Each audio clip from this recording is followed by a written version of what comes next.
according to the official clock. So I will call the Comfort Lake Forest Lake Watershed District regular meeting to order and start with the roll call, please. Manager Lowe. I am Manager here. Lowe. Manager Smalls. Here. Manager Bachman. I am here. Manager Tate. Here. Next item is setting of the meeting agenda. And I do have a number of things that have come up pretty late in the game here, but I wanted to review those with you and potentially add them to tonight's agenda. They shouldn't take too long. The first one under new business is a CARP study cooperation with Chisago LID. They're making This is your phone, so with the toy. Improvement District. Yes, that's news to me, but it just came in this afternoon, so I'd like to put that on and concept. B, it's a Red Path quote came in for the budget plan assistance. We talked about previously. So I wanted to talk about that and get the board's approval. And then the next one is a letter from our attorney, Mr. Holtman. And it's a reminder memo having to do with the greenbelt and open box that we're going to have tonight conversation. So I will have him do that as the end of the new business. And then we'll go right into that floodplain conversation. And then finally is the review of the quarterly review of the administrator. We wanted to tack that on the end. Those are usually done in private session, but we could wait on that too and do it at the next meeting if we don't have time. It's up to you. What do you want to do? I did have some feedback, so since the managers haven't seen the notes. Okay. Put it on the next meeting. Okay, next meeting for that one. Okay, so the first three that I read, if I could get approval on adding those items. I'll move the items as stated by President Anderson. Thank you. Is there a second? I'll second. Okay, roll call. Manager Lowe. Aye. Manager Smalls. Aye. Manager Bachman. Aye. I believe Manager Tate has joined us. I just showed up, but I don't know what to vote on, so I better pass. Okay. All right, and Manager and President Anderson. Aye. Okay, thank you. Let's get started then with the new business. The Red Path quote. You had CARP surveys number as A. I'm sorry. You put the CARP survey as A. Oh, that's right, I did, CARP study. Okay, I sent an email to Mike on this one, because I knew that they were doing a CARP study, it's a comprehensive one. Money coming from, and a direct ask from the MPCA to do this for AIS, and so, and how that impacts the lake, and so, they have apparently included Big and Little Comfort in this as Chisago County Lakes. It surprised me, because I hadn't heard about this before, but I certainly would like to be part of it if that is what they're offering. Do you know anything about it? No, other than just that they had called and made the I request. think that was something else. That was a fish angler survey. By the DNR and not the CARP survey. Okay, so it's not the CARP study. The email I sent you earlier today was not about the CARP Okay. survey, no. Okay, I thought it was. All right, well, I don't think we have a problem, do we, with them doing an angler study in Comfort Lakes? Would that upset any? Study. Well, no, she's saying it wasn't a CARP study. It was actually an angler study. Okay. So whatever that means. So, the way I read it, it was part of the countywide, study. on There- CART. do you want me to provide a little bit more background from what I got in the Sure. voicemail? So the DNR is doing a survey of 9 lakes. In Chisago County, Comfort is one of them. I don't know if Little Comfort was on the list, but, they are interviewing people at both the boat launches and on the lakes as they're fishing. And so they were hoping to store a boat on Comfort Lake, Mm, just because it has zebra mussels and they don't want to contaminate the other lakes in Chisago with those. yeah, and that's smart. And we'll certainly do that for them, so that's not a problem. So if that's all it is. Yeah. Okay, But that's as far as that's all that. all right. Well, if it changes, I will let everyone know. And President, when they say anything like a Creo, do they reference a Creo study? Yeah, it's a Creo survey. I did not hear anything about that. Those are very helpful. We use those when we build up a database for the city council about who uses Forest Lake. Mhm. Those Creo surveys are very good, and they show you where they live and whether they're in town or out of town, and so Fantastic. you should, the people, your lake association should really use that. Yeah, for okay, information. all right. Well, then we will go forward with that. I don't think we need board approval for that one, so we'll just do it. Okay. The next is the Red Path quote that I've sent to Mike today. And if you can pull it up.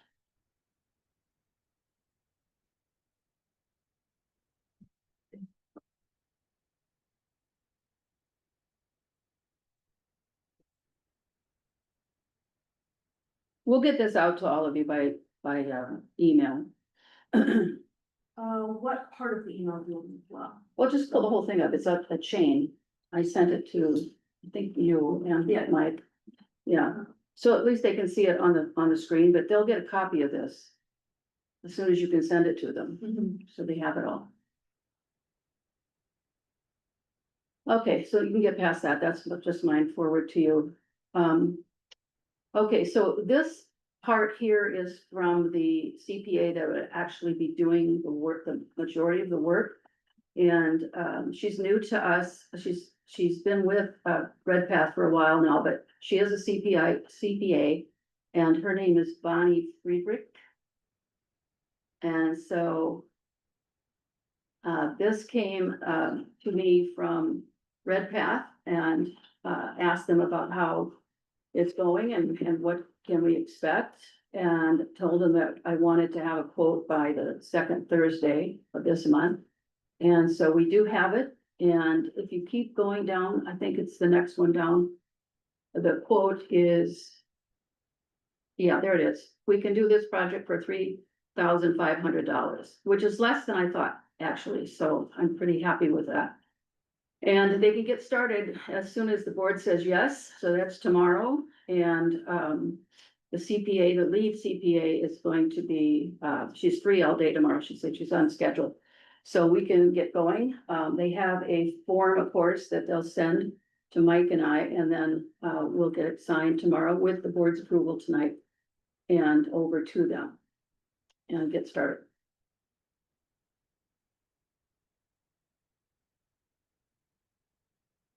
And you can see that they're going to meet, what they're looking to do is looking at the watershed's revenues and expenses over the next 10-year period.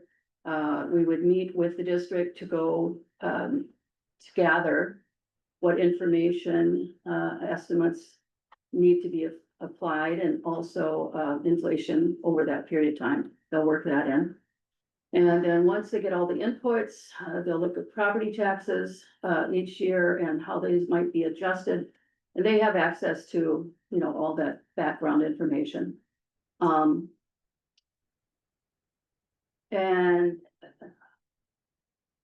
that next sentence is kind of important. I discussed with the district she understood that the district may not want to fill the gaps purely by levy increases. And so they'll be taking into account those other avenues that we've talked about and how that might be worked into the mix, so that we don't have it all residing with the levy.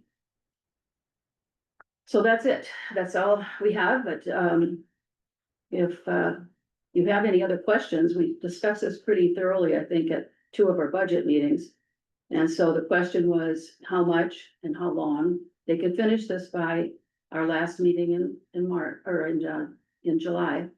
So we're just talking a few weeks now. President Anderson? Manager Bucky. Yes, did they indicate as to when they could actually attend a meeting with us? Well, if we say yes, they're going to be at the last meeting that we scheduled for July. Yeah, that is good. So that would be, do we have that workshop set up? We had penciled in July 28th. 28, yeah, that's what I thought. I wanted to check the accuracy of my memory, but it is the 28th, and so they will have that ready and over to us a few days before that, of course, to look at. So are they gonna collect their own information or how are they gonna get the information? No, they're gonna meet with staff, Okay, you know, and I'll probably meet with them as well. But I've talked to them at length about, you know, what I see okay, needed. And, but I'll probably be part of that, a gathering as well. And then I'm sure that they will contact me periodically throughout the gathering process. okay. And I just want to make sure they get everything and they are looking at all the things that we've talked about, all the avenues that we've talked about. And what it looks like if we do, you know, so much of one, divide it up between three sources, who knows? But I just want to, Emily and I have been working on, as you know. Yeah. Different approaches, well, the same approach, Mhm. but using our own estimates. So I think it'd be good to keep our information separate from theirs. I agree. Otherwise, we'll just tell them what time it is. No, and that's how I looked at it too, is that So- yours is a very conservative one where we are looking at backing down from some projects and some programs. And I'm taking a more forward look at it, keeping our goal, you know, from the very beginning was to do this in a way that is comprehensive, scientific, and also meets criteria so the public can see that the waters have improved in the shortest amount of time that we can. But you have to do it smart. You know, we got off track when we had to take money out of the reserve for the Highway 61 project. And we've never really paid that back, so we're in a bind here, you know, I mean, we can come out of it, but we are in a cash flow crunch. And we don't wanna be there. So just as I said before, nothing's changed, we wanna have two options to look at, two good ones, and you've got yours done from that. Well, we're working on that. Yeah, of course, takes a while. Okay, so I'm gonna make the motion to hire CPAs at Redpath for $3,500 to prepare a budget that meets all of our goals going forward. I'll second that. Thank you. Roll call? Was there any more? Oh, is there any further discussion anyone wants to have? No? Okay, I'm I done. just got a question. Oh, I'm sorry. Yeah, Go ahead. person, yeah, sorry. In meetings all day today and the week, so, do you know, with that 35, will we be able to clarify tomorrow that includes the board presentation? Or they- Yeah, so they know that. Okay, Yeah, they know that. We told them that. But we'll see the actual document,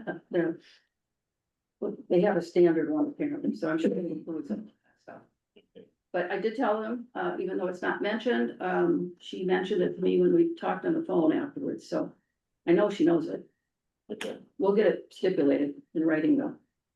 So and then just maybe from a process standpoint, I mean, it would be nice to get some clarification in writing as to what it would entail and what they would be producing, but I think we already have an engagement letter with them. I don't know if we need to necessarily sign anything in addition. This is for a specific project though, outside of their general contract with us. So I think we do need to do this. Okay. I just asked them if we need to. But that's fine. Yeah. Because we have a contract for the normal stuff. This is not normal for us to do this. It's normal in their business, but it's not normal for us. Well, as you know, the board managers have different opinions about what we should be doing, so. That's fine, yeah. Yeah, we need some help Mhm. building consensus on. And feeling comfortable about the decision Right. going forward. So that takes expertise. Okay, well, we- All right, roll call. Manager Look, Aye. Manager Schmaltz, Hi, Manager Baki, Aye. Manager Taves, Aye. President Anderson. Aye. Thank you, board. Motion passes unanimously, and we will get started as soon as we can tomorrow. Okay, next item is, a memo that came to us late in the afternoon from our attorney with some concerns about the next topic that we're gonna be talking about under old business. And I did tell Chuck that, in writing that I was going to call on him to explain to the full board what your concerns are. And to make sure that we are looking into those, if we haven't, by staff, that we ask the staff to answer those questions. They're important ones, so I'm gonna leave it to you, Chuck. Well, thank you, Madam Chair, managers. I wouldn't call it a concern, but perhaps a reminder. Just looking at the different planning undertakings that the district has been involved in, the strategic plan that you're just wrapping up, as well as the flood resiliency action plan that is in front of you tonight. There's the Greenbelt plan, which is in its early stages, but really just taking note of those. And I thought it would be useful to remind you that these all there's a step in these independent plans, which would be to bring them within the umbrella of your watershed management plan, your 10-year plan. That's intended to be the place where you're stating all of your goals and priorities, and then identifying the programs and projects that you're undertaking to fulfill those. And most pragmatically speaking, the levy, the ad valorem levy that you use for nearly all of your funding by statute is defined as funds available to develop that plan and then to implement projects and programs under it. So you just need anything that you want to spend money on, you need to have it articulated in some fashion in your watershed management plan. So basically, all I'm indicating is if you for example, the flood resiliency action plan, once you adopt that, you might just then amend your plan to incorporate that by reference into your plan, and then take the potential projects in that plan and bring them into the implementation plan that is inside your WMP.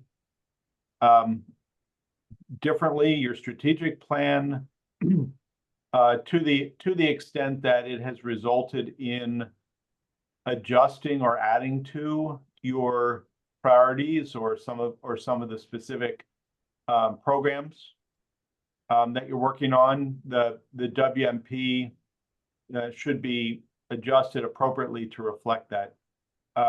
So again, it's not a concern. It's I suppose something that you might ask Mike and staff to just go back and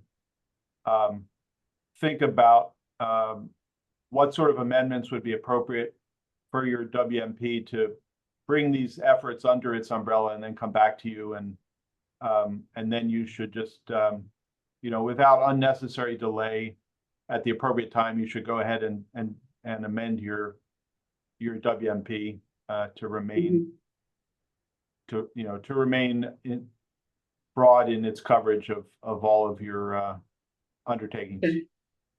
Yeah, I think that's a good reminder, and we've certainly done this in the past. I know, Emily works with the regional district person from Bowser all the time, and so, I would hope that you would do that, Emily, and make sure that we're on the right track, and what we need to correct, we do so as the attorney is recommending.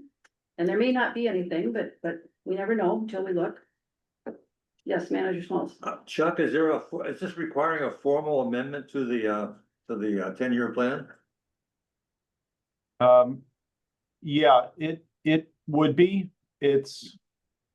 If you look at your plan and you look at your, strategic plan, your resiliency plan, and you say, well, we've defined things better, but everything we're saying here is already in our WMP, then you wouldn't necessarily need to amend the WMP. But I'm guessing that there are some things, and that there's certainly some value in incorporating these plans by reference as well. But the amendment, the amendment process is not, it's not a huge undertaking. It just requires some appropriate refashioning of the text, and then there's you send that proposal out to your cities and towns and the counties and certain state agencies, and then there's a comment period, and then you can just adopt your amendments. Mike, how many formal amendments have we made to the 10-year plan? Current one, zero. Huh? Current one, zero. Yeah, because I don't remember ever doing this before. We're sending it out to resending it out to all the cities and going through that whole process that we did before. We did one in the previous plan. No. I think we have to look at it closely, because I think we're pretty much covered with what's in there today. And it could be an evolution of where we are today, and if we can incorporate it in without having to go through all this boilerplate Well, activity. I think it's there. I mean, it might be under a different, name. But the green space concept, Certainly was in it. it was in there. Yeah, and we actually talked about changing our direction Yeah. and all. So it's in there. You just have to Yeah. find it, Emily, for us. So, If you can, please. Let's just, I can look at it, but you're familiar with it also, so. it's a good thing to bring up now so that we have time to look Right. through it and make whatever changes we need to make, if any.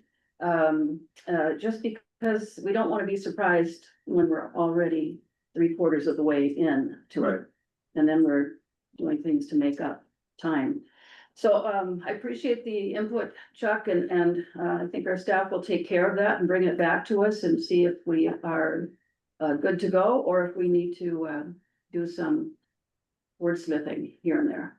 Yes, Madam President, managers, one to know is that it's quite common to have an amendment, that Bowser almost expects one in there through a 10-year period. There's always things that we want to do, potentially maybe some cleanup or adjusting, so it's not at all seen as a demerit or anything like that. I just know it's some extra time and the process, right? And my impression is it's something we try to avoid if at all possible, especially by doing a good job on our 10-year And plan. we spent a lot of time up front on that for that purpose, right? Right, and Yeah. that, so I hate to set a precedent here where we're lowering the bar, requiring us to do things that we haven't done in the past.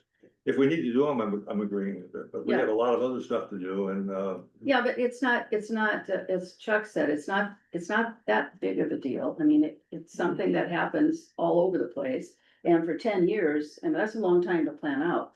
And even, businesses have to make changes from time to time. So it's not unheard of, even in government. So that's not, I don't think, a demerit at all Emily has for her us. hand up. Yes, Emily. Yeah, I could just, Madam President, managers, add a little bit of context to in response to Manager Schmaltz's question. I think what Chuck is saying is, the specific projects. So our plan as it's written, you're right, Steve, it has floodplain vulnerability assessment. It says we're gonna do this. But then, site 1, site 2, site 3, that we're gonna show in this presentation, those aren't specifically articulated in the plan. And so I think what Chuck is saying is that we would say, we have finished the floodplain vulnerability assessment as we said we would. Here it is as an appendix, or it's online, and then amend our implementation plan to say, XYZ specific projects are now memorialized in the plan. I just don't remember doing all the water quality construction projects we did, amending the plan to include those specifically in there. Is that correct? I don't remember doing that. Yeah, and maybe Chuck could speak to that, because we had talked about having diagnostic studies and we would implement the diagnostic study. And, you know, then it makes reference to the diagnostic study, but Chuck, it sounds like what you're saying is. It's not quite enough to simply reference the plan itself, you know, we say we're gonna do a floodplain vulnerability assessment. You kind of want to go a step further and articulate the outcomes of that and have the implementation plan reflect. The specific action plan itself, does that make sense? Yes, there's a little bit of an art to it, which I think Emily and staff followed in drafting the 2022 plan, which is that the district is required legally to spend the money to identify specific projects, capital projects in its plan. You don't, typically they're not defined with the utmost precision. In other words, this location, this precise technology, etc., because you don't want to have to do unnecessary amendments. So there's a bit of it's a bit of an art form to describe your projects in your implementation plan in a way that is there's enough definiteness to tell the community and to tell the agencies and your you know governmental partners how you're going to be spending money and for what purposes, but knowing that you'll get a little more precise about the details as you develop specific projects. So I would expect if we look at your implementation plan currently, we will find that there's already description of a lot of the sorts of projects that are probably in the flood resiliency action plan, for example. But it may not, you know, one would hope there are some things that came out in the study that aren't in your plan, because, you know, we're looking to EOR for cutting edge innovations and that we haven't thought of. So anyway, again, I'm not saying one thing or another. I'm saying it's a good idea to take your strategic plan, take your flood resiliency action plan as completed, and then just review your WMP and see if everything matches up, or if these plans have advanced your thinking and advanced, you know, changed some of your priorities in a way that should be reflected in your WMP. Okay. Thank you. I think that's concise enough for us to move forward, and I don't think we're gonna have any troubles, but we may have to boost up some of the wording to make it all fit with the parameters. So I'm confident that Seth can handle this and that we won't have a big mess on our hands. It's just, as you said, lining things up with the idea and the implementation. So, okay, so anybody have any other questions you'd like to ask of Chuck or on this topic? President Alright. Anderson, Yes, Manager Baki. I guess I'd just like to comment. I think the word is alignment. If that works for Chuck. I think we're trying to make sure that we are aligned with all these different plans and that they do fit within the boundaries of the 10-year plan. Is that right, Chuck? It's an alignment issue. Yeah, well, that's certainly a good word for them. It's alignment, and it's a certain measure of just definiteness in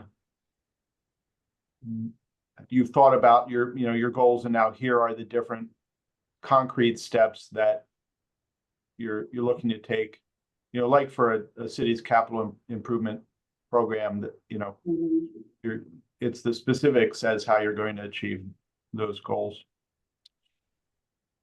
That actually happened on the first 10-year plan that the district did. They had the concepts of what we wanted to do. And when we actually started working with an engineer, then we could be more specific about projects. And so the project list was created and added to that very first 10-year plan. So we're all on the right track and we'll make sure that we are in compliance. That's really the last word. Okay. Thank you. Anyone else? All right, let's move on. Next business under, our first business under old is floodplain resiliency action plan.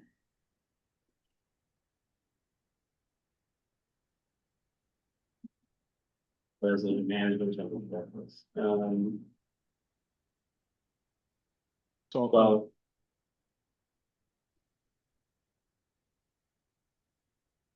Who's fine, right here, we're gonna do the, Seal's gonna do the. Presentation. Yeah, I mean, Madam President, managers, I'd like to do the presentation. I'm having some issues with audio, so I apologize if there's some miscommunication in here.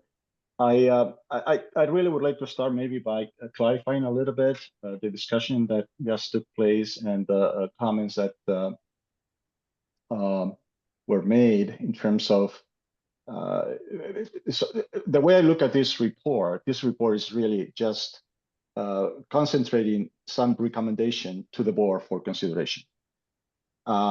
I don't see, I mean, there are not specific dates, there are not specific projects. I mean, the timeline is pretty flexible because there are a lot of uncertainty there. So from my point of view, adopting this plan to consider the recommendations in there. It doesn't mean that if you adopt the plan, you are committed yourself to do the projects that are in there. So I think it's very important because this is not a capital improvement program. I mean, this is just a report in which we look at potential projects, potential recommendations, and things that could be done from the point of view of flooding. But it's not necessarily a guide or a roadmap to that. So I want to make sure that if a plan is accepted, I don't think that has any direct implication in terms of the plan. Now, if there are specific projects out of this that could be decided to be done in the future, the board decides to implement, that would be perfectly fine. But I don't think we're getting into any trouble by just adopting this plan as it's going to be presented to you. I don't know. No. Well, can I ask a question, Cecilio? I think this process, for me anyway, is the same approach that we use for the sub-watersheds. You know, we identified the sub-watersheds and we didn't know, we maybe knew one or two things that needed attention, but we really spent more time doing a closer examination of each of those sub-watersheds and then came up with our project list. And that's, to me, what we're doing here. It's the same kind of focus for me. We've got our priority areas established, and now we're looking at each of those priority areas.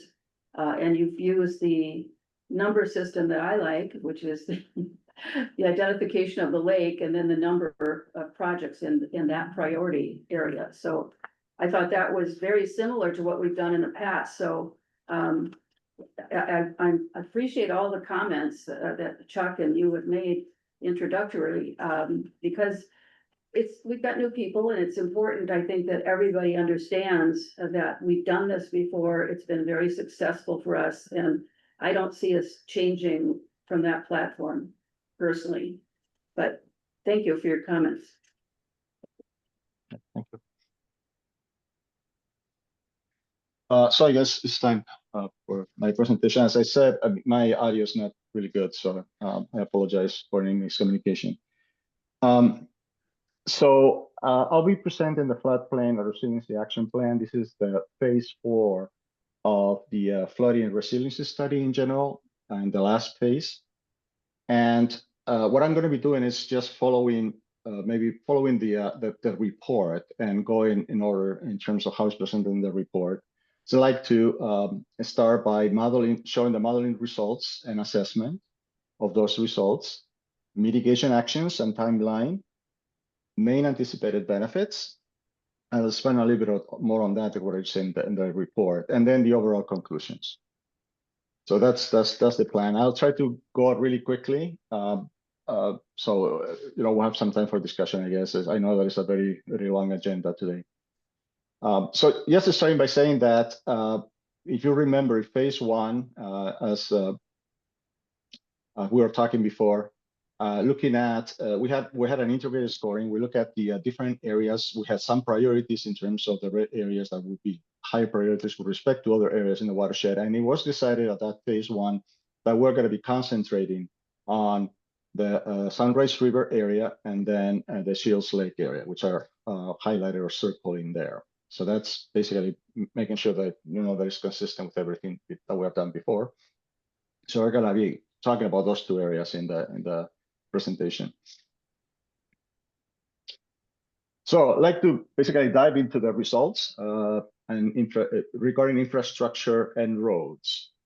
And the one thing that came out of the report, the analysis, that the good news is that there is no critical infrastructure that would be flooded, which is something I was very surprised, but it's good news, I think, in general. We're talking about substations, we're talking about 5 police departments, water towers, schools, etc. Now, having said that, there are some issues with the roads and the flooding of the roads. And in the table here, you see that the first column is called rainfall event, and we're looking at the present, precipitation 10-year, the future precipitation in 10-year, and then the present precipitation 100-year, and the future precipitation 100-year. So the first or the second column here shows looking at the Forest Lake, the urban portion of Forest Lake, the Sunrise River corridor, and Little Comfort South area. These are the number of sections of the road that will be flooded or affected. And then the next column is Shields Lake drainage area by itself. But if we concentrate in the last column, you can see that for the total, for the 10-year present conditions, I mean, we already have about 23 sections of roads that will be flooded. It may be just a little bit, in terms of inches, it may be just an hour or two, but there is the model shows that.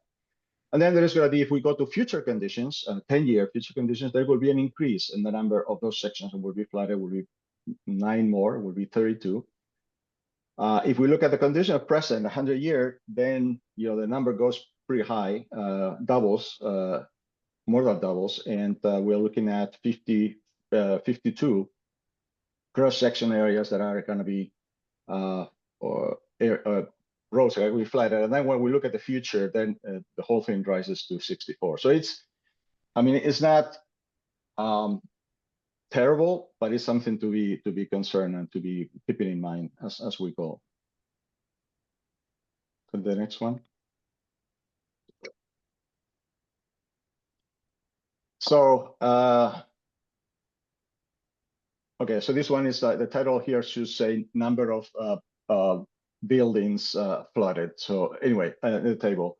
So what we have in here is the first column, we're looking at 100-year rainfall event. And there are a couple of subheadings there, which is the first one would be likely flooding and the present precipitation, likely flooding and the future precipitation, and then what I call at-risk flooding, which means that because the footprint of the flooding of the flood area is not totally exact, there's an uncertainty on it. If we look at the flooding footprint and it's within 15 feet of any building, we're going to consider that at risk. So that's what it means. And looking to the last column in there, you can see that under future precipitation conditions for 100-year, we're looking about 109 buildings that would be likely flooded. So that's a high number. And then when we look at risk of flooding, then the other red number here is 229 buildings. So if we're looking at 100-year storm event, future conditions, and the flooding being within 15 feet of the building, we're looking at 229 buildings.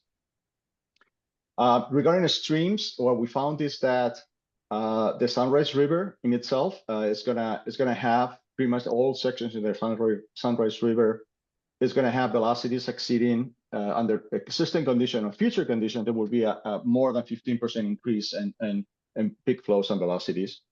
There are some urban ditches that would be, more than 15 increase, and there are some lateral channels, but the main conclusion here is that really the Sunrise River is the part that's going to be affected by increasing peak flows and velocities. Go to the next one. Cecilio, we have a question from Mike Kenny. No, President, thank you. Cecilia, could you just clarify, because the header on the slide says, buildings and streams. And then, on the table, you have number of roadways. Yeah, that's Just what for I the- was for the- saying, that, yeah, that's For the not correct. record, Yeah, I think I sent the corrected slide, how do you but say it that? was not replaced, I guess, but Okay. so yeah, it's supposed to say buildings, not road flood. Road flood was the previous one, but this is just looking at buildings. Thank you. Thank you. So here's another interesting portion of this. We looked at the network and in the city, and you can see the number of, we basically model every single pipe in this particular area, which took some time, but I think is a very good model. And we've got a lot of nice conclusions.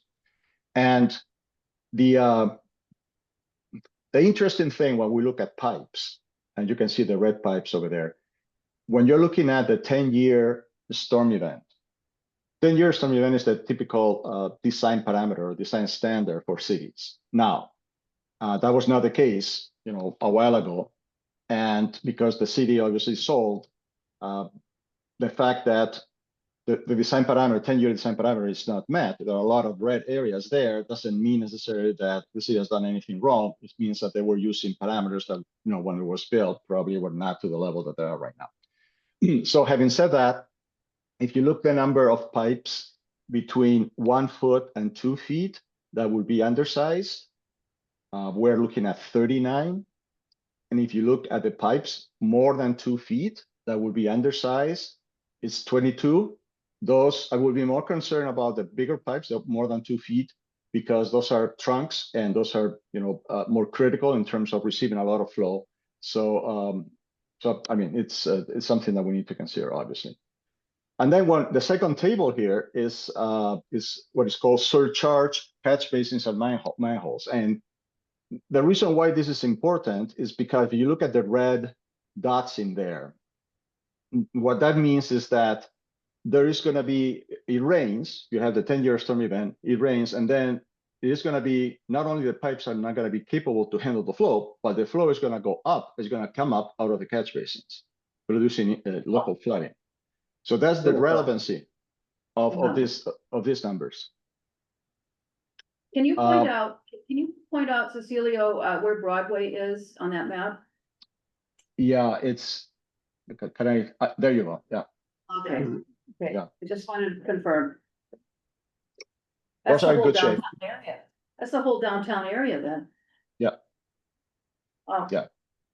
I mean, Broadway obviously is more recent, and the standards were more up to date. We cannot say the same thing, obviously, in the other parts of the city. But so what is important here, we did a lot of analysis and simplified these tables, but if you look at, it says 10 minutes in the first column. And what that means is that the overflow from the catch basins and manholes is going to be sustained for 10 minutes, but that's typically considered problematic. Anything, more than a minute or two is problematic because you're going to have flooding, local flooding, and it could be presenting, depending on when it happened, it could be presenting some hazards and some issues. And we're looking at 50, and the future conditions 10-year, we're looking at 50 of those catch basin manholes, drinking water, flooding the streets when it rains, and we have a 10-year storm event. I think that's pretty much for this one. Next one, please. Okay, so then we get into mitigation actions and timeline, and here is what is the big caveat that we were talking before I make my point. There are key considerations, and everything that is going to be presented in terms of short-term, mid-term, long-term, that type of projects need to be looked from the point of view of there are going to be factors that are outside the district control. Like for instance, land acquisition or cooperation, coordination with cities that could happen or not. Funding, we may have the money or not to do the project. So those are important considerations when we look at the recommendations in terms of actions. And then it is going to be critical key to look at what is going to be the participation roles and responsibilities of stakeholders. It's something that the district shouldn't do or couldn't do by itself. So it has to be like looking at the county, MnDOT, the cities, and defining how that collaboration is going to happen. And that's also critical in terms of projects happening or not. Next one, please. So there are short-term mitigation actions, and this is a list that, as I said, well, it's recommendations. We think that it would make some sense to do that, but that doesn't mean that all of them need to be done right away. I mean, our looking at it as well, this could be short-term, but it could be, as I said, flexible. Doesn't have to happen right away and say, well, in the next couple of years, we're going to achieve all of this. So as a first step, I think and then obviously we need to look at the direction from the board, what the board wants us to do. But it makes sense to us that we should discuss the report with Forest Lake staff and just present the results and see their reaction, how they want to handle that. I think it would be good to have explore what is called green infrastructure. Those are infiltration basins, filtration basins, bio trenches, and things like that. This type of opportunities to start implementing them in the urban area. We did that, if you recall, the Target site was a good example of some BMP green infrastructure that was constructed there. It was a ion enhanced sand filter, and it is working really well, and it made a big difference in terms of the parking lot flooding. We would like also to work with cities to adopt updated stormwater management rules. I think we need to be in the same wavelength in terms of what the district wants to do and the city wants to do, and that may take some time. And but we think it's important and critical. I think it's would be good to be able to work with the City of Forest Lake and to prioritize stormwater infrastructure maintenance. I think the nice thing about this report is that gives them a very clear picture of how things look like and what maybe the priorities that they may have or where to concentrate. So it's good to be able to work with the city and defining that more in detail.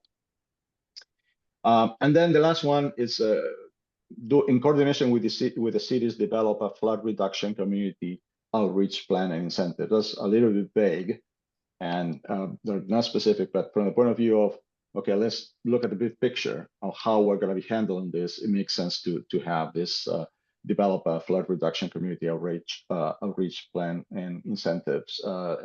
We have to sit down and figure out exactly how this could be done, but that's our recommendation. Next one, please. So we get into a medium term recommendations. This is, as I said, there's nothing magical. On purpose, we didn't put any years associated with that. So there are projects that could happen and they're important, but could have from our perspective, it could be a priorities, but doesn't necessarily have to happen the next 10 years. So we're looking at the first one is Site 3. And that's this is an expanded wetland. We can get about 5 acre-feet of additional detention, and that would be good, to handle the flow from the residential area and the school. This facility is 3rd Avenue Southwest and 12th Street. Then site number 2 is to expand the basin to attenuate for Walmart and Target parking lots and 12th Street Southwest overtopping.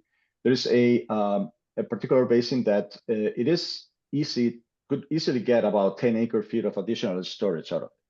And we have identified that Walmart and Target parking lot is an issue. And the city has identified also that the 12th Street Southwest overtopping is an issue. So this should be a project that potentially could help tremendously on that. Then sites 5 and 6. It's to excavate and extend Schilling Circle Northwest and Southeast Bisbee Park basins, and this is a big one. This is something that we can get about 20 acre-feet out of it, and it's something that we consider. Obviously, there's the issue, other issues, land acquisition, things like that, but this could have a big impact. And then finally, Site 1, this is the 15th Street Southwest location. And we can gain about 5 acre-feet within, and we'll have to go to the parcels, and there's a wooden area and try to figure out how to add that storage to it. But a maximum of 5 acre-feet could be achieved. Next one, please. So following with medium-term mitigation actions, here is something that it is very interesting. We have done a significant number of these projects, and look at the reuse of stormwater for irrigation purposes. So we have Site 4 recommended as one opportunity to do that. We recommend or could do an underground storage tank under the Forest Lake Elementary baseball field. And that could have a capacity of about 2 acre-feet, which will help significantly downstream in terms of the flooding, but also what we have found is that not only this is good for the environment, but it helps tremendously to decrease the cost of potable water. And this is something that specifically golf courses are really interested in. A number of projects that we have done is the reuse of stormwater into irrigation golf courses. So that's an interesting project that we would like to put in the radar for you. Next one, please. And then we get to the pipe network improvement. There are a lot of things that need to be improved in the city, obviously, but there is one specifically that we think that could be done relatively soon, and that's Site 7. And it will involve the upsize of the pipe grid east of Site 3 and construct the 2nd Avenue Northwest and 5th Street Northwest bypass. And then we'll route all that excess flow, or helping flooding upstream. We'll route it to Site 6 for treatment. Next one, please. Another midterm mitigation. It will be Highway 8 and Highway 61 detention pond. This is Site 8. It's a regional pond treatment facility. We can get about 5 acre-feet out of it. And of course, it will have to be done in coordination with MnDOT. And look at the way in which the ideal situation with this one would be work on Site 8, obtain the storage there, and then get the flow into Site 9, which is at the beginning of the Bisbee Park improvement project that we did, and that's going to be significantly help to reduce volumes of water going into it, which I think we're going to know because we're going to need, because the future conditions already show that there's going to be an increase in more than 15% in Sunrise River flows and velocity. So then, with respect to Shields Lake, the midterm mitigation actions at Shields Lake is not a big issue. It has limited flooding. There are not a lot of buildings at risk, and that makes sense because it's a more recent development. We would probably recommend the upgrade culverts and the stormwater segments at 208th Street, because we have identified that there is a number of roadways that are being, or roadway sections that are being overtopped. And then possibility of expand the existing pond east of Hazel Avenue North and evaluate the wetland adjacent to Holstead Trail for restoration. Those are recommended. I mean, it's not like it is very urgent to do them, but since we are studying Shields Lake drainage area, we identify those as possibilities. Next one, please. Then we get into the long-term mitigation actions. And this is something that we recommend, not necessarily looking at doing something in 20 years from now, but maybe start thinking about it. But it would require quite a bit of coordination. It makes sense to start implementing large scale projects coupled with land acquisition or easements.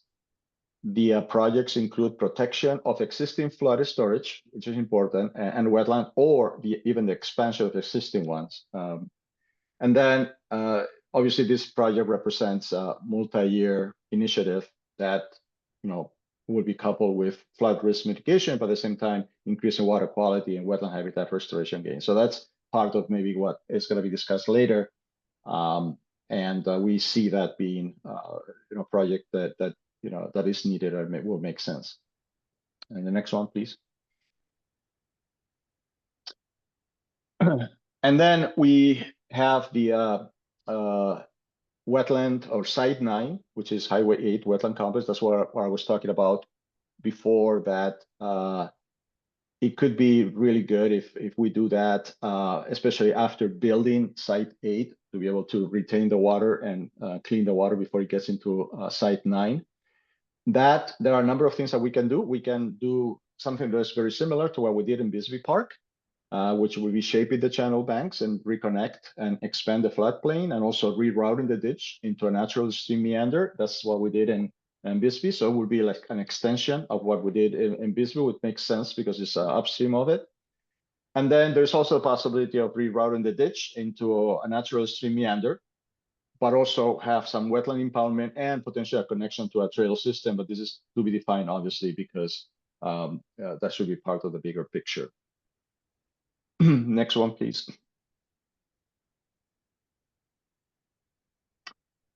And then finally, this is something that we want to keep in the horizon. It's we don't know how this is going to happen or if it's going to happen, but I mean, it makes a lot of sense looking at the Regional Storage West or Highway 35 is going to have a big impact downstream. And we identified two sites here, Site 11 and Site 12. And we're going to be doing something similar to what we did before. One of them could be just restoring the depression and excavate and adding volume to it. The other one could be just a wetland restoration project that similar to what we did in Bisbee, and again, selectively scraping and regrading the wetland and bring the hydrology of the wetland back. This is maybe out there in terms of dreaming, but it is something that we need to keep in mind will make a big difference downstream. Then the next one.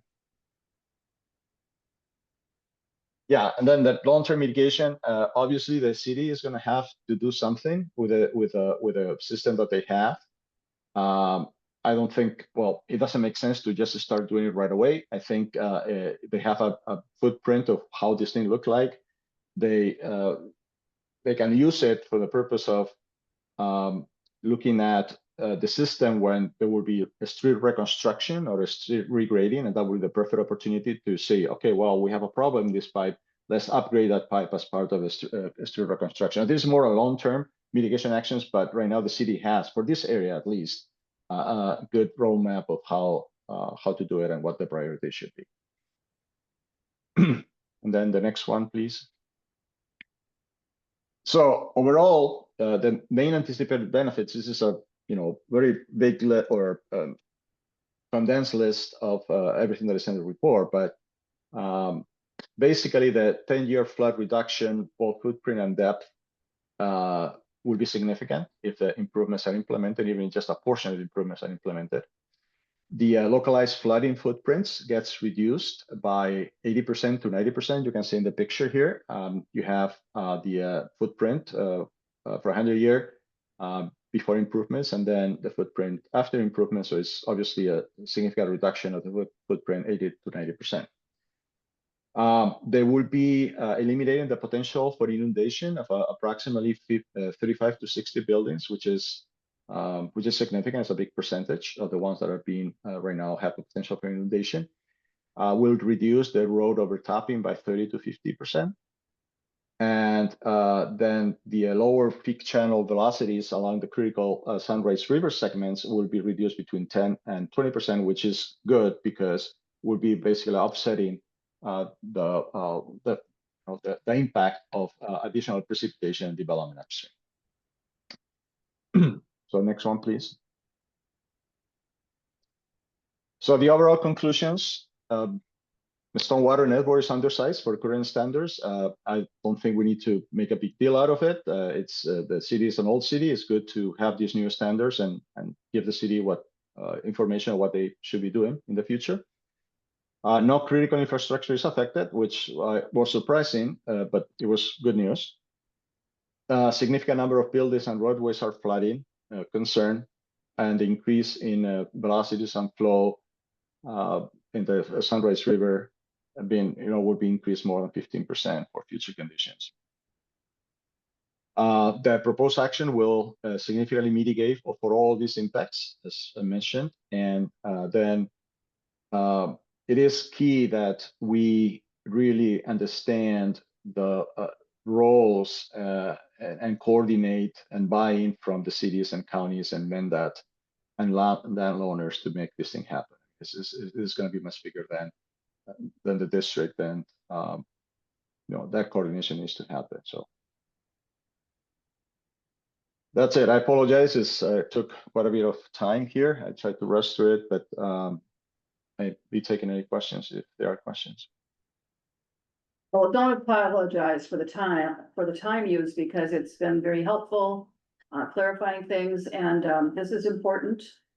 And as you mentioned, it's a multiple year effort. So it's really good to have a good foundation of understanding what's going on. Are there any questions from the board? I have one, but I'll wait till everybody else has asked the questions. Do you I'll have wait one? for the other managers. Okay, President Anderson? yes, Manager Baki.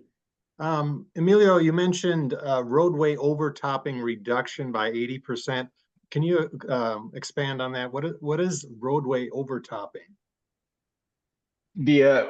So you have a road, and it has different elevation at different portion of the road. So when you run the model and put a floodplain elevation, that road may be submerged in some certain areas and not submerged in certain other areas.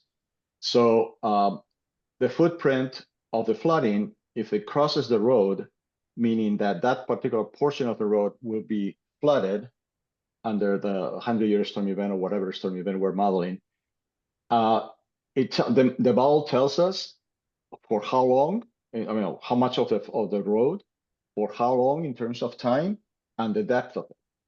So we have all that information in the model, and we can assess now if we incorporate these improvements and add retention and detention to the system, how the footprint is going to change. And if the footprint gets reduced, then the flooding on the roads will be reduced.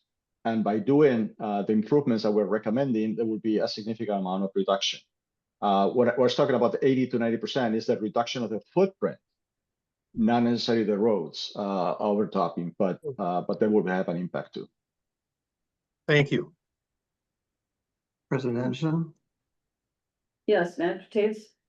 Cecilio, Site 9, that's there kind of the north and east of Highway 8 and Highway 61. Is that a candidate for water storage too, for flood mitigation? Site 9, yes. Okay, I wasn't sure if the geography there just didn't allow that, or if that's just it seems like that'd be a good place to kind of store up some extra water if we need to. Yeah, it is pretty flat, but it is, that's the case with Bisbee Park too, and we were able to get quite a bit out of it. So yes. Okay. Thank you.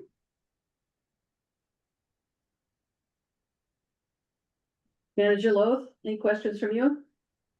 No, the only thing that I had was, looking at it from a high level view, it sounds like we're in maybe better shape than we thought we were going to be before the analysis was done. Is that an accurate statement?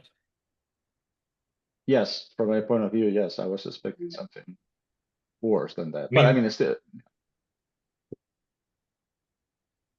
That's good to hear. I'm sure that your perspective is much more diverse than ours, and with all the other municipalities you probably do similar work with. So that's good to hear. But I also think there's still a lot of work that needs to be done to ensure that we, the stuff that happened in Texas, while is fresh in everyone's mind, it's a reminder that the work we do is very important. And the other comment I would like to make, this is pertains only to the portion of the city that really drains to the Sunrise River. There is the rest of the city that obviously we haven't done in terms of analysis that could have the same type of problems, or so we don't know about that. Yeah, Celia, you had mentioned in your presentation that it's very important to have access to land and easements and so forth. So I suspect that most of your long-term solutions here, as you point out, probably require acquisition of land. That's why they're longer term.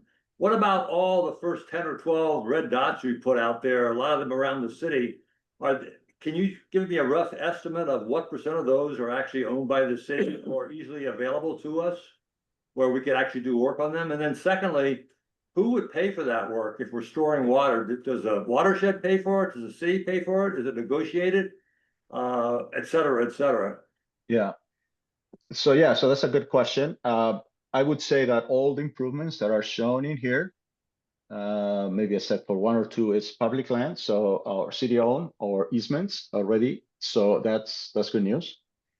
And your second question is it is a good question. It's complicated, isn't it? Because here we are telling the city, this is how you're going to be improving your system. And we're interested in that because we're interested in improving the system as a watershed. And also we're interested in obviously improving the system because we have the receiving water Sunrise River.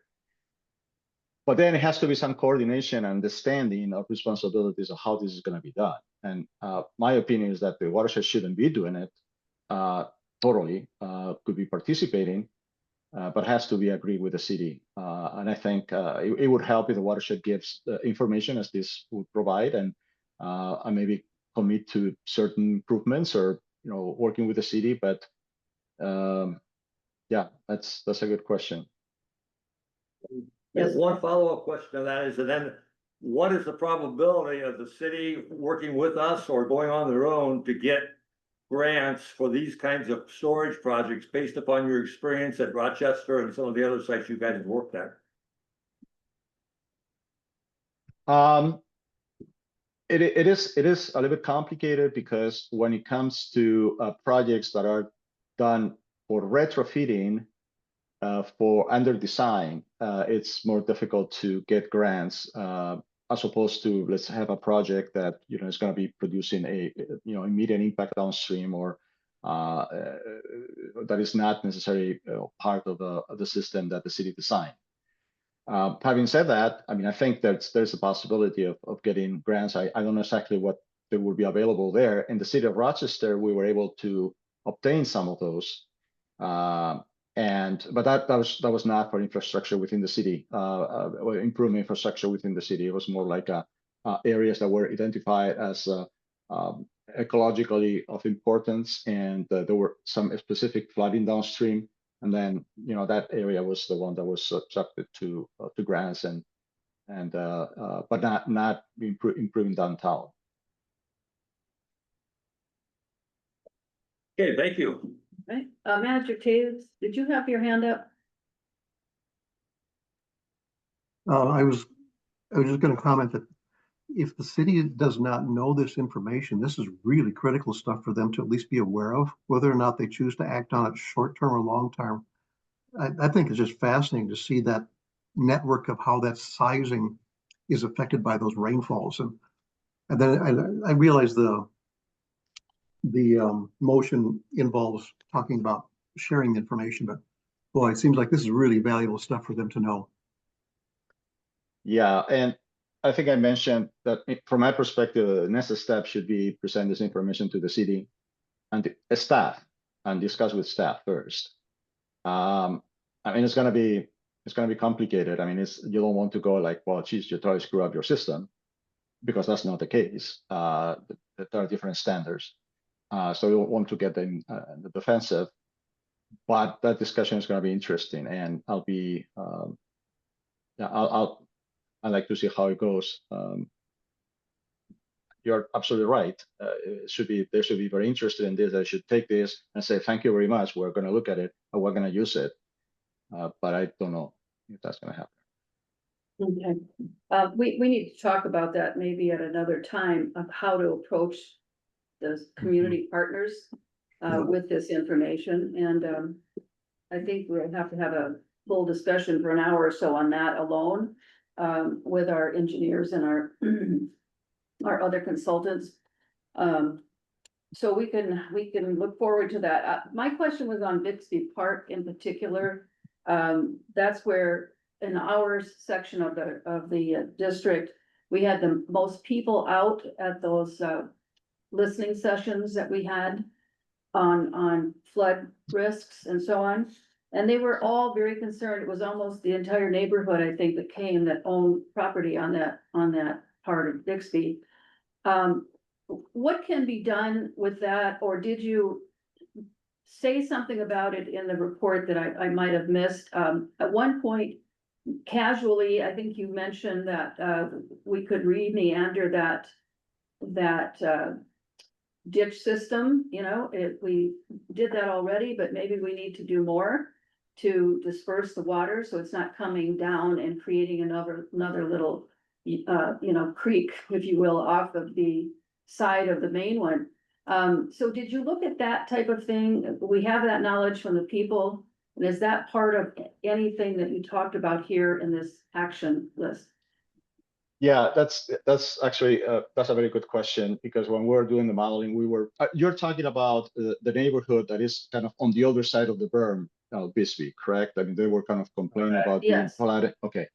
Yeah. Yeah, that's interesting because, I mean, the actual knowledge, what we have seen and what the model says is that Bisbee project is improving the flooding situation with respect of what they had before, but they are looking at this as well, you know, you're building this thing and we are getting flooded, which is not true, but it's the perception, I guess. But anything that we can do upstream of Bisbee Park right now, like the projects Site 8 or Site 9, for instance, is gonna help tremendously to decrease peak flows there. Okay. So, and oh, sorry, go ahead. Finish. Go I ahead. Yeah, I was gonna say that it's difficult because it's the perception, isn't it? But we run the model many times in that area because I was concerned what people are saying. Okay, let's see if indeed that's happening, and no, we couldn't really. Yeah. See that, could it be that we get heavier rains in a shorter amount of time, and so for a period of time, you know, it looks like it's overflowing or higher than it's ever been. And have we measured how long that takes to dissipate, you know, go downstream or evaporate? Just so we have some hard science to talk to these people about. No, we haven't.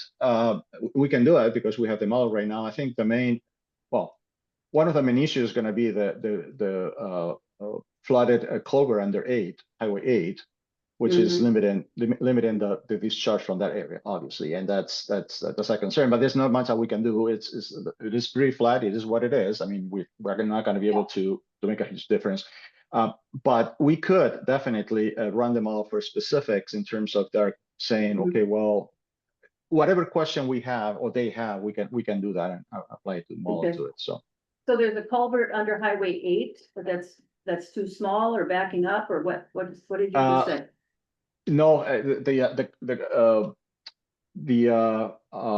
I recall correctly, so the outlet from Bisbee Park goes into Highway 8, and there is a rectangular culvert under that road that is almost completely, submerged. Okay. And it has been like that forever, and the reason is because it's a very flat area, so it's not much that we can do. But so that's precisely part of the reason why when they say, well, you build a project and now we're getting flooded. So, well, no, we build a project that we help. And now, you know, but really the control structure there, if you go back in time, is the culvert under 8, the rectangular culvert. So Okay, and one last question about that. Are we measuring the water that's coming in to Bixby from the city? Has that increased at all? There's a lot of development that's gone on in that city, so I'm just wondering if we're getting heavier input than we expected. yeah, I don't know, maybe Anne, is there any monitoring in terms of flows in that area, that we are doing? I mean, my recollection is probably not, probably something that we should do, but, what do you know? Mhm. Well, it's something to think about, I think, there's a problem there. We had lots of people from that neighborhood and we owe them, an answer. And, we need to do something more to get that answer. I think we should incorporate that into our plan here. Okay, thank you, Thank you. Cecilia. Who's going to be next? Just in general, very good work. As I said before the meeting, I think this went very well and came out with some very good opportunities and great clarity in terms of being able to communicate to other people. So nice job on this whole thing. Yeah. Thank you. I was gonna say, please, if you read the report, if you have any red lines, any things that need to be changed, let us know and we'll put together the final. Yeah. Yeah, we had a short time to look through this, and so, managers, take your time, get it done and feel confident that you've gone through everything. And as he suggested, we can get any comments to, Cecilio and company, as you finish, but take your time. I need more time on it I like to go through things at least twice. And so made notes, but I want to go back and read it again, because a fast read doesn't do it. You have to really spend time with it. And if there are questions, just let me know. I'll be glad to answer those. Appreciate that. Thank you. Who's next? Mike? My friend, just a clarification, are you intending them to bring it back for action? Well, for comments that they want to do, Okay, so no motion. to the report. Thank you. Do we need to accept it as far as an action step tonight or not? Or you want to postpone that? I think we should postpone that. Because we've actually, next step is to go to the city, right? And talk to Well, we them. need to talk about that. We need to have a good discussion about how much the city knows already. But let's go through our agenda first. And Okay, when we get down to the manager's area, we'll have a few more minutes to spend on it. Okay, Greenbelt and open space plan, scope of work. Madam President, managers, convenes here this evening to, as a presentation, but just overall, you see the scope and, also I'll just note that this was just included, as a discussion. There is no, noted, action item. At least for this evening. Okay, Yeah, good evening. I prepared maybe 10 or so slides to try to kind of better articulate what the probable next steps might be. So if you advance already for me. So if you recall, there was some Greenway, Greenbelt, attention 3-4 years ago. We last kind of meaningfully, was involved here in around 2022. There was a lot of work done by the district kind of during that COVID period. And even myself, I kind of had to dust things off a little bit and kind of refresh myself on what we did. And, there was a lot of great work that the district did to get this to a certain point. If you recall, prior work was focused on both the Sunrise River watershed as well as JD6. And the analysis can kind of be boiled down into 3 different points of view. One being conservation or biological, like what is the natural resource value in these areas, and what is the natural resource potential in these areas if we were to connect them, otherwise preserve them. The bulk of the work though was in the realm of identifying or further advancing water resource projects. In fact, some of the projects that Cecilia was just touching base on, sites 8, 9, 10, are within this realm. And these are projects that the district has had some notion of for a while, and we keep advancing them further with more and more detail coming in. And so, what you guys accomplished previously in this green belt fashion was, how can we tackle these large projects that are contiguous or take up, a big swath of land? And then lastly, there was, some notion of, clearly, if we did this, there has the potential to have some public use component. There's always been this discussion of, well, if that was realized, that would be realized by some other LGU. But from a planning standpoint, let's, think about that now. So that was what was accomplished. And I really went over that briefly, but you guys did a lot of great work previously. So there's been discussions on kind of rebooting this as of late. Staff had directed us to articulate what we think, some next steps would be. And so we did that. That's what's in the packet. And again, I'll just go over this real briefly on what's involved in these various tasks. So task 1 is to essentially kind of further advance the conceptual planning of these water resource projects, whether they're water quality or whether flood resiliency or both, taking into account some of the modeling that's been done recently and other data that's come forward, and just frankly, refining more detail into the design of those opportunities. There's a graphic up here for what the district had completed previously. So I think this might be in the area of site 9, if I recall correctly. But in essence, taking what is conceptual and not getting to a construction document standpoint by any means, but getting it further along so that the district knows how feasible this might be, what's the cost of it, what's the return. So the next task is better articulating or providing more detail to the board on what are the costs and returns from this approach. But also, perhaps even most importantly, if we add this component onto the Greenway, what grant funds does that open up? And what I mean by that is there's still this notion out there of, do we think there's going to be some public use? And if so, that opens up this pool of money. Now, that might create greater costs because you've got to build that infrastructure, but it also opens up this pot of money. So we were going to deliver, from a qualitative, quantitative standpoint of the various options that are out there to the district. What are the costs, what are the benefits, and what grant dollars are available?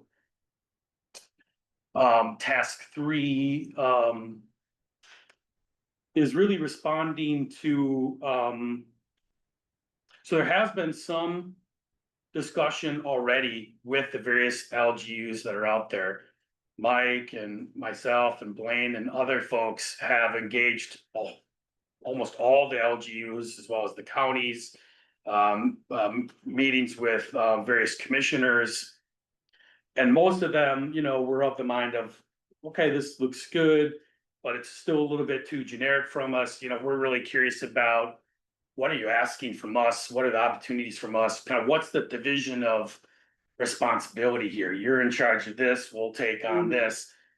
And since the district is out in front and the one that's, being proactive here, it behooves the district to start to articulate, well, here's how we see this transpiring with the various LGUs. And so this is articulating that so that eventually, if you want, that message can be taken to these other LGUs. At the same time as the flood. That's exactly what I was thinking. Absolutely, I agree with that. Exactly what I was thinking. Mhm.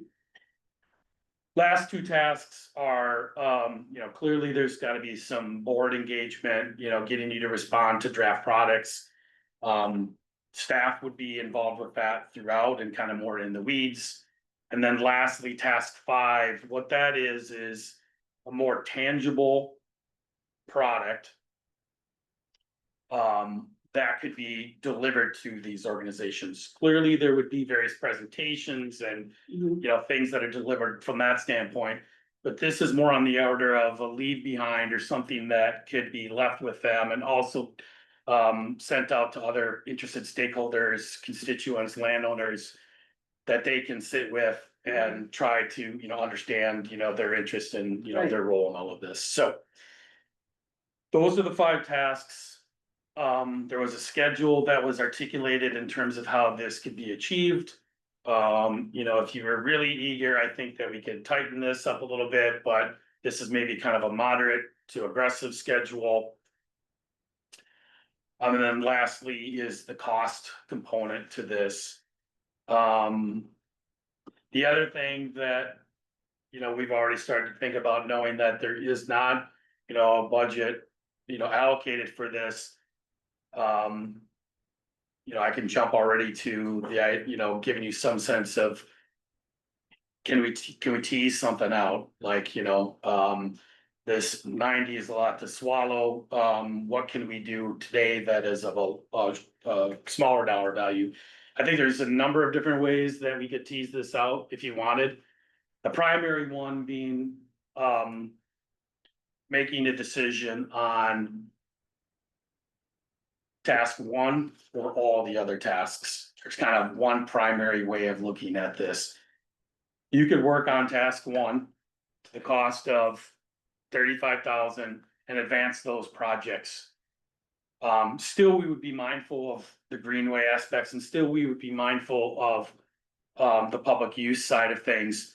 But this is more, hey, let's advance these capital improvement projects because we ultimately think that we might develop those regardless of whether there's a green belt that's realized or not. The other piece is clearly more green belt focused and LGU focused, whereby we already know enough about these opportunities from a conceptual standpoint. Let's develop these products so that we can find out whether the LGUs are interested in what capacity, and start to get some sense of a buy-in or lack thereof, so that the district knows present day, whether you're on your own or whether you've got, these other partners that are involved. And so I think that we could further break this up, but Emily, tipped me off of like, hey, come prepared to talk about how you could tease this out. One of the ways to tease this out would be to take task 1 and just do that at the cost of 35, or set that aside and work on tasks 2 through 5 to the tune of 54. So, Well, I just wanna say that we've got, I think, 2 major things that we could tie to. One is Highway 8. And that looks like it's coming to some type of resolution on when that's going to start. But what an opportunity that is, not just to work with the city of Wyoming, but also Forest Lake. And the southern part of that, of course, is all Forest Lake, and it comes up to I don't know, maybe about a mile from the intersection of 8, maybe not quite that far, but maybe half a mile. And so a lot of water is coming that direction, and it just seems to me to be a really good time to incorporate that with what the highways department's going to be doing, and piggyback all of this together so that we can hopefully get the better deal, from some of that heavy equipment that's going to be needed in some areas. But also taking care of some of the, I'd have to look at that map again, but taking care of some of those, culverts that have to be replaced and just, upsized basically for some. And if we make it comprehensive, then I think it's gonna be a winner for working with the communities as well as the highway department on all of these levels that we're talking about. Not just scientific level, but from a aesthetic standpoint. We could have some of those open spaces right along the Highway 8, so it doesn't become a interstate highway, which is my fear, is we've got too much natural wonder between Highway 8 and, between Highway 35 and the end of where we're going to be working at Pioneer Road. in Wyoming on Highway 8. So, and we've got a lot of open space there too, a lot of it. So we need to get moving as fast as we can, in my opinion, to get everybody coordinated. All of these projects we've talked about tonight need coordination. And that could be our job. And the cities come in and they do what they need to do in their areas, but jointly by combining all of those outcomes with 3 or 4, we count MnDOT, entities working on it. I mean, that's what the grants are looking for. They're looking for cooperation. They're looking for watersheds to coordinate with these communities to get things done, and it just makes for a good package, a good grant package. So I think we need to keep focused on that. My concern right now is what our communities know about this kind of thing, and we can save that for other questions right now on what you presented. Are there any other questions or comments from the board on what we just heard? No, I am, but I'm Okay. waiting for the other managers. if they- nobody's raising their hand, so go ahead. Manager Schmaltz. So you actually have, Kevin, you have A, B, C, 3 greenway options. So the one you're talking about, if we do number 1, would be more like a B or a C of those 3 options. They're right here on the top of that. Yeah, so, Madam President, Board of Managers, I think this notion of public use has been maybe kind of one of the biggest unknowns in the green belt. Again, because, you know, is the district gonna play a role in there? What role is it gonna be? What we attempted to do was to take, the notion of public use from a green belt standpoint and try to articulate that into 3 different realms. Okay. No public use. Some public use and, you know, considerable stakeholder involvement, engagement, and look at the world through those 3 sort of drastically different levels of partnership. Then that kind of gets back to like that qualitative assessment that I was talking about in terms of cost benefit. Well, if there is no public use, then, you know, those are benefits that aren't going to be returning. It's certainly going to be a cheaper project as well, and might include or exclude some grant dollars. And so for each one of those tasks, we were going to look at the opportunities through those 3 separate lenses each and every time. Okay. Yeah. So I like the idea of starting with 1, because we know, as you said before, that's something we're interested in. We know we would probably do it anyway. And we'll learn a lot more about what's going on. But if we look at what's of interest to the city in this whole thing, because the city's not gonna have much money, they're all tight on money now, but they have a strong interest in trying to get more commercial development and more people moving in to pay taxes in terms of businesses. So one of the questions I had is, can we learn from other projects that have been done outside, you know, in other areas? What economic impact do those have traditionally on a city like Forest Lake?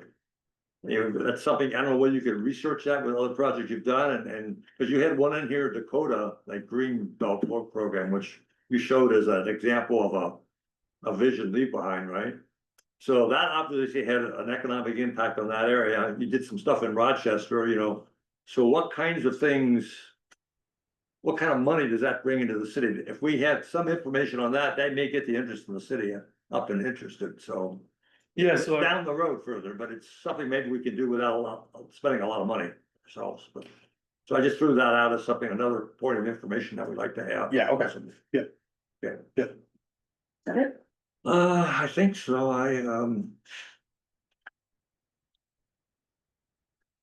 it's exciting, I mean, this thing is really taking good vision, I can see it fitting all together, but when you look at that Dakota Green Belt vision statement that you put out, that's a lot of work. You see how much work goes into this thing, if you just page through that attachment that's in here. I was knocked over by how much work went into that. And how much involvement it takes from all the different people. You said it a number of times, but until you see that document and all that's in there. And who's gonna maintain what and all the way down the line, it's a big project, and ours is a lot smaller, obviously, but. It's still big for us, so. Yeah, Madam President, Board of Managers, so Dakota County, which we're doing some greenway work for, is really on the leading edge from Minnesota, but even nationally. And if you recall, during that COVID period, we had brought this gentleman in, Al Singer, who is kind of the greenway guru for Minnesota.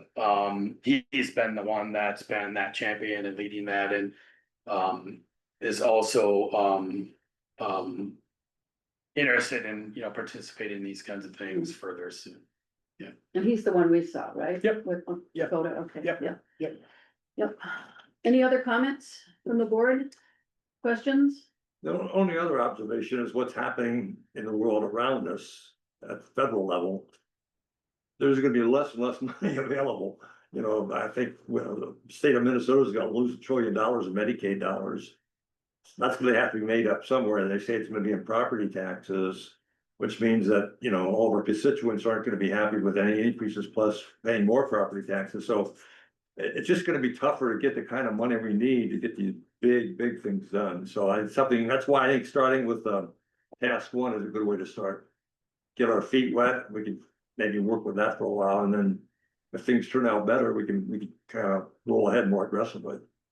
Well, that's something to keep in mind. We haven't made any decisions. We're not making decisions here tonight either, but we haven't heard anything about the grants that we typically go after as being cut.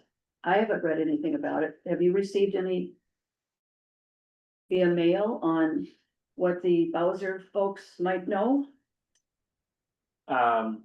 No, but indirectly to Andrew Schmaltz's point is that we would anticipate that the partners that have received federal dollars in the past will be entering into the pool that we compete with currently. So then there'll be more competition for the dollars that we do have. Who's diving in? People outside of watersheds? What are you No. talking about? No, it's just. Opening it up to others? Chicago SWC has historically received very large grants through the USDA. Yeah, And now, you know, as those resources become whittled away, then they are more likely to come into the pool for the competitive grants within the state of Minnesota. that's okay. We just go up another level to the lower St. Croix. The more No, that's people, what I mean. the more people that They're we gonna- have involved in this, the more entities. And the broader the scope, the better the people giving the loans or evaluating the loans at the agencies like it. And that's the whole point of it, not to give it to just one type of entity or one, you know, section of the state, but get people working together to solve these problems. So to me, that's what our challenge is right now, is to evaluate where we are in that partnership with our communities with this discussion, because as far as I know, we haven't had anything but casual conversations with people, right? And at different times and different people coming and going, but we need to have a stable leadership for this project this size. And we need to have that person be the focal point for getting the communities together. President Anderson, Yes, Manager Taves. each of the various communities that I lived in down in the cities, green space was such a coveted resource. Is there any sense out in this area how people feel about adding more green space? I know there's always going to be a certain contingency that goes forward, but is there a kind of a cadre of people that we could count on to help support and push this kind of a thing? Well, I think that's what we have to discover, you know, by starting down this process of talking with these folks. One of the things that I think people will respond positively to is that if we've got a big project, like some of the projects the city's planning to do, or Highway 8, there is so much that we can put together on all of these aspects that we've discussed: floodplain, green space, you know, conservation, save the animals, you know, all of that can be incorporated. And so you touch all of those little sections of the community, and you get much more collaboration impact with the people on councils and town boards and so forth, when they know that they can do something really good for the community, but not shoulder the burden themselves. and hopefully get a lot of grant money. So that's a win all the way around, and we have to be the leaders in that.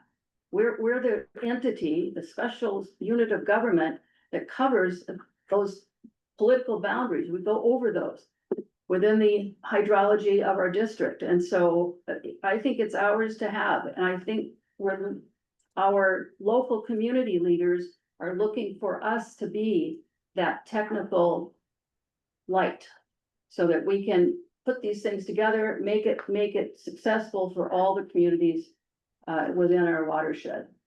So I don't think it's gonna be as tough. We just have to get going on it.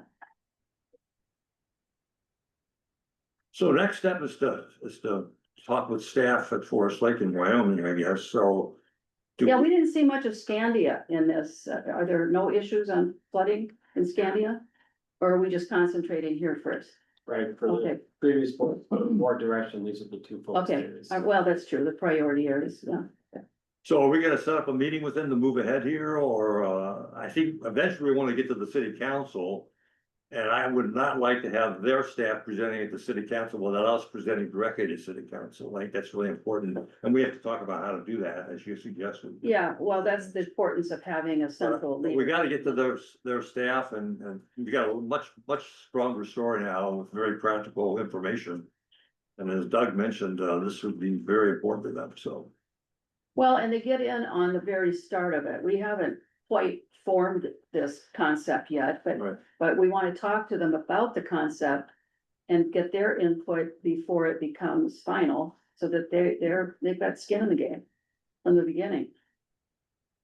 With the goal being that we eventually present to the city council, because we can't depend upon them to present and then have them that decision without involving us, right? I think it's key that we Yeah. meet with the city council people directly, so. Well, I think I differ a little bit on that. I think it's important to have the administrator and the person in charge of their, their green spaces, their parks and all of that kind of thing, to get those folks involved. All on the way up. Yeah, and then let the administrator tell us who should be on that committee, if you will. Right. And then once the concept is firm, then we take it to the council. The administrator's been updating them. He will have been updating them all along, so. Right. So, but the formality of it comes later. There was one thing in here that I really agreed with too, is the list of things that we should have ready as far as communication pieces. There's the brochure that kind of outlines the concept. And I remember when we did the Bixby Park thing, your firm put together a folding brochure. So it was sort of just a long, narrow thing, but when you open it up, it had, about 8 pages on it. And each one was the steps that we had to take to get to actually doing a project. And so, and then there was material behind that too that listed it. So I know you've done this before. We don't have to reinvent the wheel, but if you can find that as an example, that would be something. And I think that's critical too, because people in a meeting, everybody hears something different. But if you've got a brochure in front of them where they don't have to take notes and they can go back and look at something very simple that tells them the steps that we need to take to get to an end goal. I think that's critical. So we still got stuff on the agenda, so you Oh, want yeah. to move on? Yeah. So we'll be discussing that concept, I think, at a future meeting where we've got more time to spend on it. And then making a decision with Mike and everyone about how to structure all of that, okay? But we're making progress. These have been great reports on something that's taken a long time, and it's like anything, you've got to do your scientific work before you can give us an answer. We appreciate that. So hang in there. We're making progress. Okay, next is program and project update. Yes? Annual review of crisis communication plan. Oh, yeah. Thank you very much. Let's go back one to the annual review of crisis communication plan. Mike, is that yours? I think Emily actually had the presentation, Okay. so, but, and you see the memo, it's pretty straightforward, we just wanted to touch base with the board on it and. Making sure all the managers have that document in hand. Okay. The managers are in need of a new one, communicate with Tori directly and. Yep. All right, Madam President, managers, so the board adopted the crisis communication plan last May. And kind of as a reminder, we relied heavily on the Mississippi Watershed Management Organization's plan as a template. And the plan was drafted by staff in coordination with a marketing and PR. Thanks, Kevin. Nice work, by the way. So we've got 15 minutes before 8:30. I'll kind of go quick. It's pretty easy to start to dive into this and have a lot of discussion on it. We recently went over this at the staff meeting, and you know, there's a lot to be said, but I'll just try to keep it high level and, you know, ask questions as we go, but you know, we can always return to this later as well.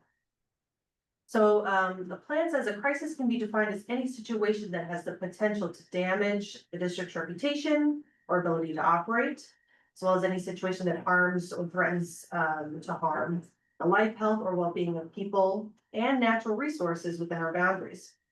So it's a pretty broad definition that can include a lot of things. I'll have examples later. So there is an accompaniment to the plan, a one-page front and back guide, the at a glance communications guide.